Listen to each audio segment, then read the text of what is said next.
বদরের যুদ্ধ মুসলিমদের প্রথম বিজয়ের অলৌকিক ইতিহাসকে পরিচিতি। বদরের যুদ্ধ এক মহাবিজয়, যে বিজয়ের সাথে জড়িয়ে আছে মুসলিম উম্মাহর আত্মত্যাগ, ঈমান ও আসমানি সাহায্যের অলৌকিক কাহিনী। ইতিহাসে এই দিনটি হল 17 রমজান 2 হিজরি।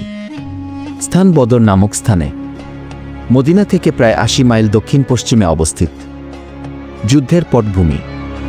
মক্কার কুরাইশরা মুসলমানদের উপর চরম নির্যাতন চালাত। অনেক সাহাবী হিজরত করে মদিনায় এসে আশ্রয় নেন। কুরাইশরা ভাবল ইসলামের এই উত্থান থামাতে হবে। অবশেষে তারা যুদ্ধের সিদ্ধান্ত নেয়।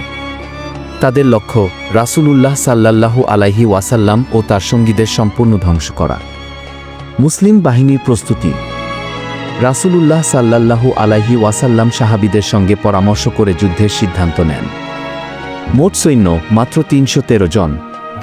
তাদের ছিল মাত্র 2টি ঘোড়া, 70টি উট, সীমিত অস্ত্রশস্ত্র। অপরদিকে কুরাইশ বাহিনী প্রায় 1000, অসংখ্য ঘোড়া ও উট, উন্নত অস্ত্র ও রাসূল। তবুও রাসূল সাল্লাল্লাহু আলাইহি ওয়াসাল্লাম বলেন, আল্লাহর সাহায্য আমাদের সাথেই আসবে। আল্লাহর সাহায্যের ঘোষণা। রাসূলুল্লাহ সাল্লাল্লাহু আলাইহি ওয়াসাল্লাম রাতভর কান্নাকাটি করে দোয়া করেন, হে আল্লাহ, যদি এই দলটি পরাজিত হয় তবে পৃথিবীতে আর কেউ থাকবে না যে তোমার ইবাদত করবে।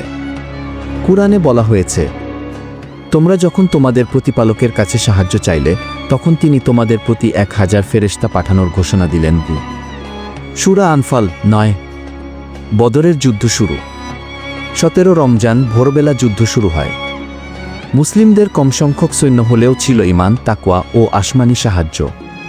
কুরআনে এসেছে, আল্লাহ বদরে তোমাদের সাহায্য করেছেন অথচ তোমরা ছিলে দুর্বল। সূরা আলে ইমরান 123। বিজয়ের দৃশ্য। একসময় মুসলিমরা প্রবল আঘাত চালায়। শত্রু বাহিনী ছত্রভঙ্গ হয়ে যায়। 70 জন কাফের নিহত হয় এবং 70 জন বন্দী হয়। কুরাইশদের প্রধান আবু জাহল, ইসলামের অন্যতম শত্রু, সেও নিহত হয়।